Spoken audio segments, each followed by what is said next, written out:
Hi, I'm Cheryl and welcome to the Sewing Room channel. I'm going to demonstrate how to make a gathered skirt using a serger. Now, if you don't have a serger, I'm going to refer you to another video that'll show you how to make ruffles the same way that we're doing it, except that you can do it on a regular sewing machine.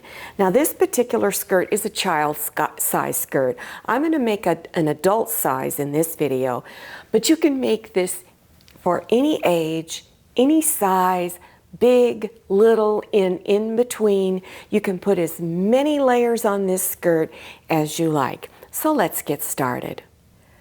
The very first thing you want to do is measure your waist. So for this demonstration, I'm using a waist size of 25. It's been many years since I've seen a 25-inch waist, but it fits my mannequin, so that's why I did this number. And the length, I want it long. I decided I wanted it 33 inches long. So the waist is 25, the length is 33.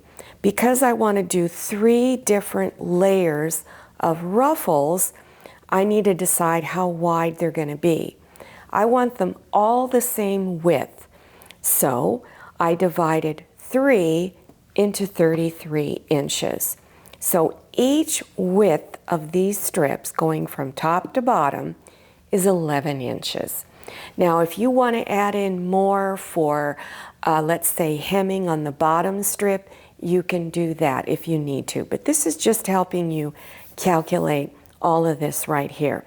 So now I'm going to go over how to calculate the length of each strip.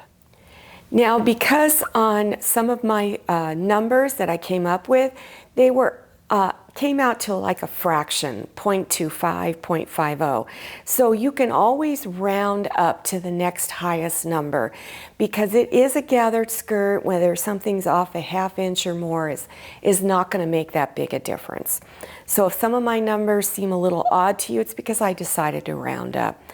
So on the very first layer, the top layer, I went ahead and rounded up on the waist size in case I was off just a little bit.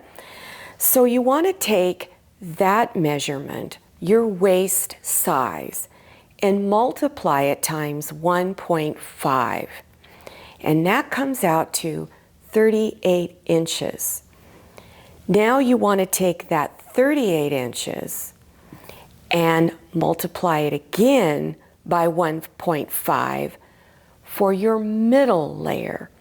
So your middle layer is now 38 times 1.5 equals 57 inches. Then you take that 57 inches and plug it in for your bottom layer, and you want it to have 57 inches times 1.5 equals 86. So each length is 1.5 times longer than the previous length. So each layer gets larger and larger by 1.5 times that. Now, cutting your strips, remember we wanted the strips 11 inches wide from top to bottom, 11 inches. So for the top row, I'm cutting mine 11 by 38, middle row 11 by 57, bottom row 11 by 86. This is my fabric for the very first layer, the one that goes around the waist and part of the way down the hips. Take one of the long raw edges and serge it, okay? If you're doing this on a sewing machine, you want to do an overcasting stitch over this edge. So remember, just one edge. Okay, now let's go to the serger and I'll show you how to set your machine up. I'm using a Baby Lock Triumph serger. Make sure you read your user's manual for the correct settings for differential feed. You also need a differential feed foot. And want to set the differential feed to 2, your stitch length to 4, the width of the stitch 7.5, and the stitch selector should be A. Let's take a look at the differential feed foot. There is a place right underneath here, of course, where you insert the fabric that is to be ruffled. That goes on the bottom, and it's going to go front side up, pretty side up.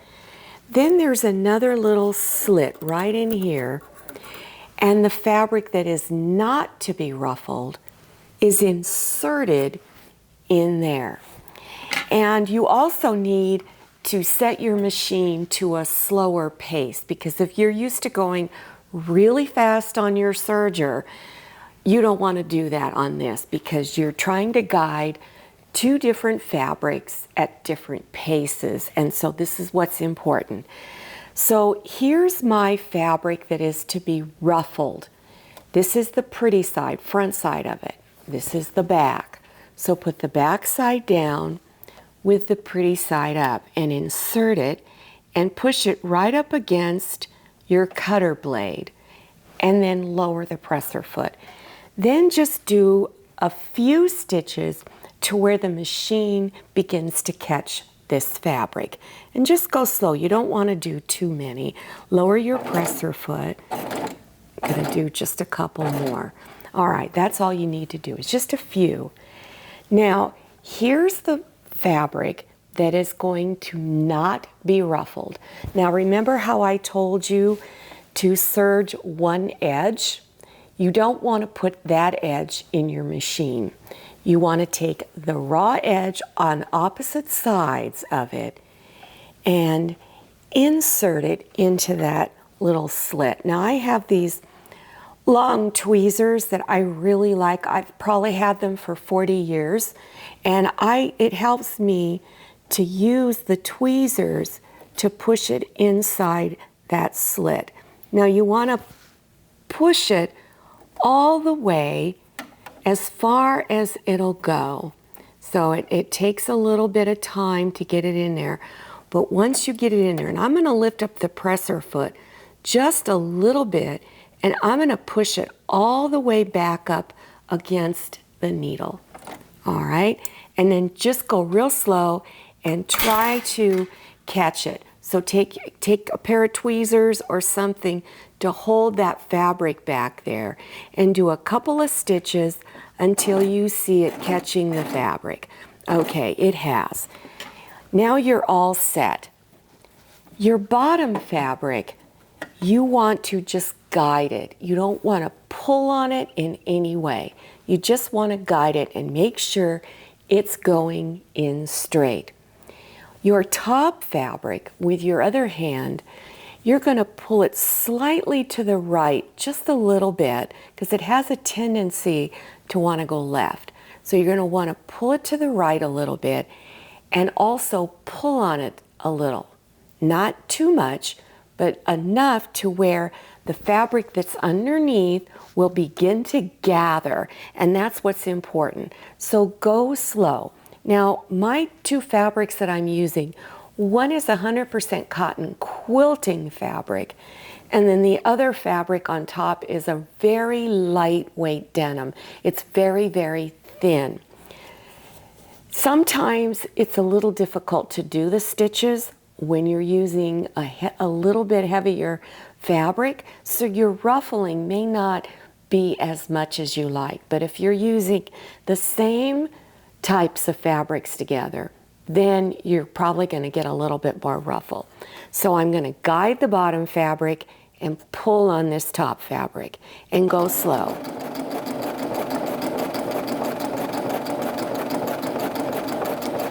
Now what you want to do is check it before you go too far, and it is gathering, as you can see right there. If you don't see any gathering, go back, check your settings, make sure everything is set correctly.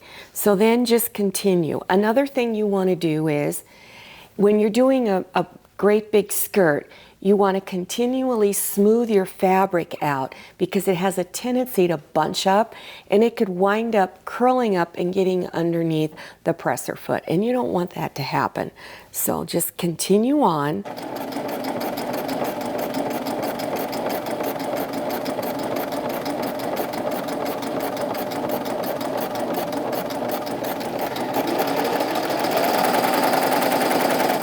All right, so let's take a look at it. Okay, as you can see, it is gathered up. Now, to add on another layer of fabric, you take the fabric that is to be ruffled. I'm going to set this down for a moment. So here's the other fabric that I want to ruffle. So you put pretty side up. Here's my back side down, pretty side up, and insert it in. Now, take this fabric that just ruffled and take the raw edge at the bottom and insert it in the little slot right there. And do everything the same. So first let me get some stitches on this. All right, so now I'm going to put it in. And see if I can get it in without using my tweezers. No, I can't. So I'm going to grab my tweezers and stick it in there.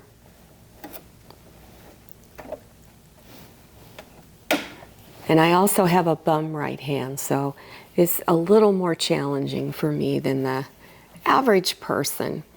And I'm going to lift up my presser foot again and push it, or pull it, I should say, with my tweezers all the way back to where it's right in front of that needle.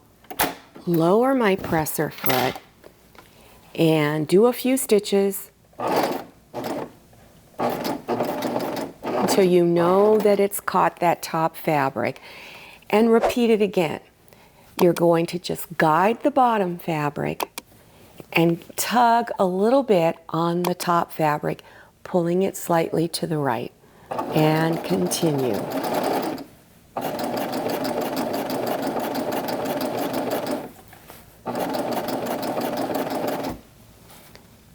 And again, check underneath because it's bunching up a little bit and you don't want it to wind up underneath the presser foot.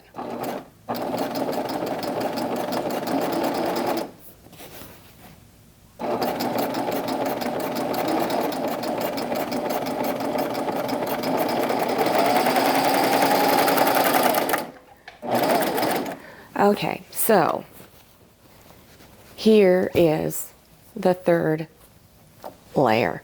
And you can add as many different layers as you like.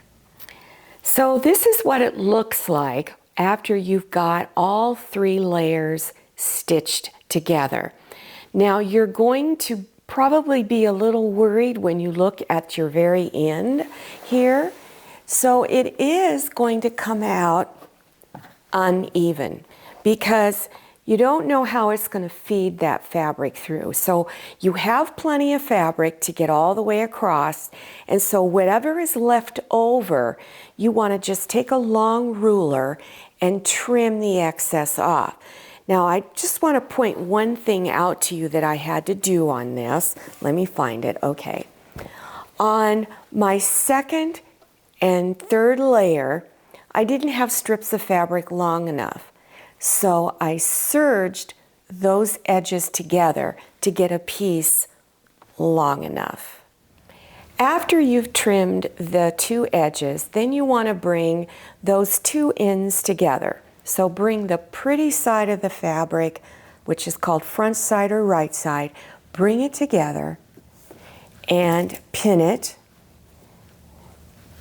And after you've pinned it all the way across all of the layers, then go back to your serger and serge this seam closed. Now we're going to create the casing to hold your elastic. I'm using 3/4 inch wide elastic. I wouldn't use anything less than a 1/2 inch, but anywhere from 3/4 to 1 inch elastic. You want to fold your fabric over more than that 3/4 of an inch or 1 inch, whatever the width is, because you want to have plenty of room for the elastic to move through and stretch when it's inside of the casing. If it's too tight or too narrow this way, you're going to have a really hard time getting the elastic in, and it's not going to gather up and look all that nice.